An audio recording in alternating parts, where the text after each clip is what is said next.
Welcome to the Twist News. I'm Erika Grey, and today I'm here in Ireland, in Kilkenny, and I'm sitting with Michael Collins, an MP from the Irish Parliament.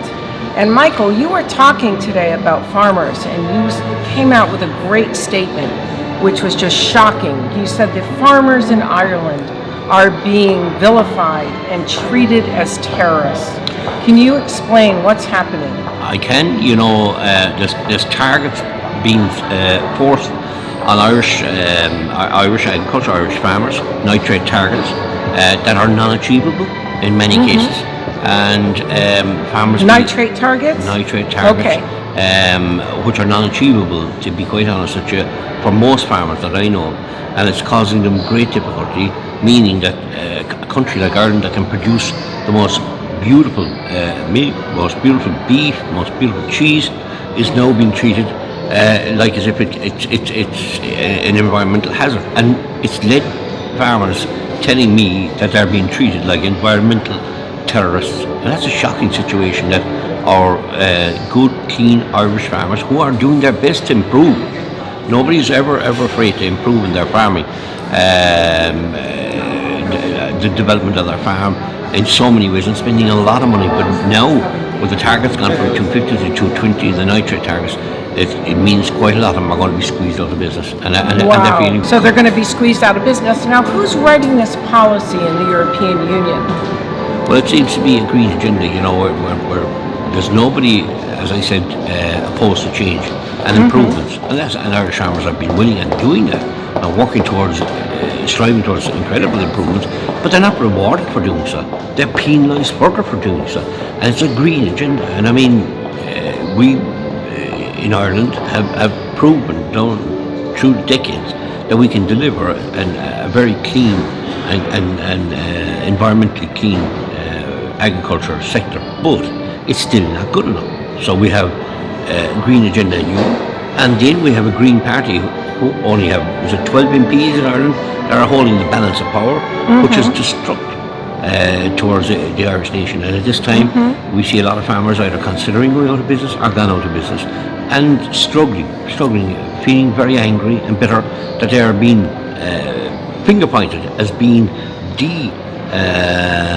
the people out there that are the major cause of environmental issues. And you know who are the biggest culprits of environmental rivers being polluted is our government, because a whole load of treatment plants right throughout the country are not up to standard, and there's raw sewage going to all our seas, and there's little or nothing being said about that.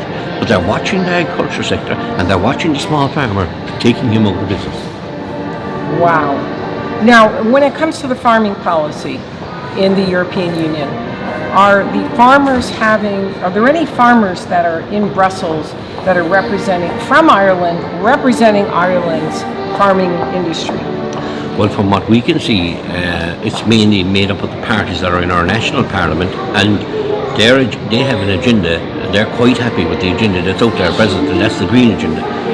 Unfortunately, our MEPs are following through that in Europe instead of standing up. No, So in other words, who's deciding this policy? Is an MEP or a green MEP? You don't have actual farmers that are represented within the commission or within the commission. Yeah, very, very few are little when it comes to Ireland. Even though some of these MEPs are through political parties could have farming backgrounds, and when they come back to their country, they're inclined to make statements, but go back out there and feed into the green agenda. And the green agenda is very, very anti-farming and anti-rural Ireland and anti-rural Europe. And I think that, hopefully in the next European elections, which come up next June, that Ireland will have a new party and part of a group that's being set up at the moment. And I'm hoping that we'll be able to put forward a number of strong candidates that would go in there to protect agriculture and work with the farmer and not work against the farmer. What's the potential, because of EU green policy, that could possibly happen? It sounds like you're painting almost a catastrophic type of picture of what can happen in the future because of the European Union's green policy towards farmers. Well, you see, it's catastrophic as it stands, because we're now in the last few weeks it's been announced that we have to reach certain targets in spite of promises from different political parties that farmers in Ireland would never have to cull any animals. That's now evident that they will have to cull their cattle to meet the targets. So that's catastrophic in its own right, and it's going to continue along these lines, because they're saying you're going to 250 to 220 to 220 to 170 nitrate targets. That's not achievable. So they're telling farmers that they have to eliminate cows. Absolutely, that's what's going to have to happen. Cull the cattle here in this country. But it looks to me as if farmers are just basically end up getting some type of payments to do nothing with their farm. And that's where we're steering Irish farming towards, which is a shame, because Irish farming has so much to deliver. Irish agriculture has an incredible amount to deliver to the world. Oh yes, I mean, you just come to Ireland and everything is green, and you can see it's rich and green, yeah. Rich and green, and climate, and you just know because it's so green, it would be rich in agriculture. Absolutely. And then you sample the wonderful cheeses and meats when you're here. And then all these people who produce all these lovely meats and lovely cheeses, lovely dairy products, lovely meat products, are being treated like, as I said, and that's what they tell me, environmental terrorists. That can't go on. Environmental terrorists. I think we need to resolve our own issue here, because the Green Party have dictated far too much in this government. We need to have a new government that eliminates the massive green agenda in this country, and then focus back on agriculture, and let agriculture deliver a clean environmental package like they can for Ireland. So it's no surprise you're here speaking at a conservative conference which wants to balance the nation state versus Brussels, or the decisions made in the nation state versus Brussels. Because Brussels is making too many decisions, and the nation state should have more say in those decisions. How do you think that maybe Ireland can have more say in those decisions, where currently, from what you're saying, is not represented now? Yeah, I think that number one, we have European elections coming up in Ireland next June. I think that's an ideal opportunity for Ireland to make its voice very clear. But Ireland needs a new political dynamic that people can focus towards, not focus toward what has not delivered up to now.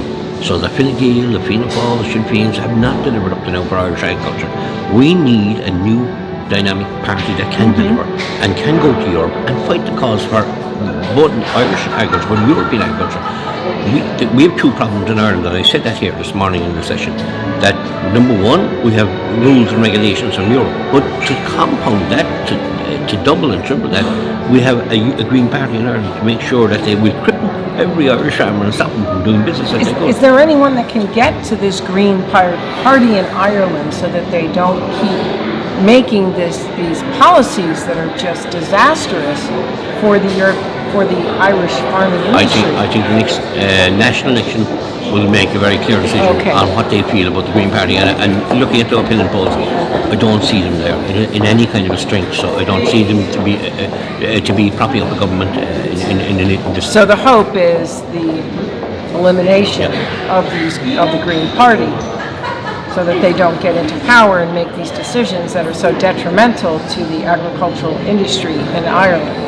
Absolutely. And from there on, then, let's look at the environment in a way that we can work with people towards change, not dictate change that can't be made.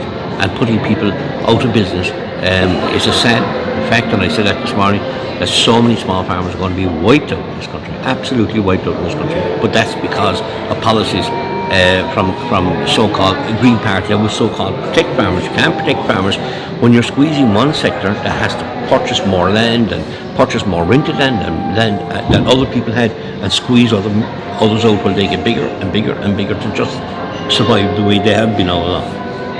You know, it seems almost crazy. It's crazy that you want to eliminate cows.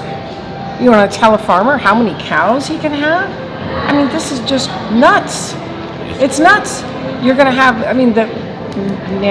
we're meant to be sustained from the earth and from the animals that produce, or from the produce that comes from the earth.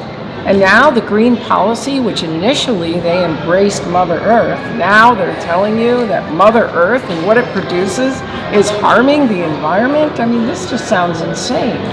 The unfortunate is, for a farmer that has 50 cows, he may have to go back to 35 cows. For a farmer that has 100, he could end up having to go back to 80. the political system in this country, the only time they made any bit of noise was when they set the targets a few weeks ago. They should have been screaming and roaring about this 3 years ago when we weren't. And no one wanted to listen. Now, unfortunately, farmers are faced with this struggle either to purchase more grounds around them or else lower the number of the animals. And most of them can't afford to lower the number of cows they have because if they do, they're not sustainable anyway. Yeah, it just doesn't make sense. It's It very simple. really doesn't make sense. Very unfair. Anyway, I thank you today for the interview, Today. and we'll keep watching this and see what happens in the future, and let's see what happens in those elections. Absolutely. Thank you. Okay, thank you so much. Thank you very much.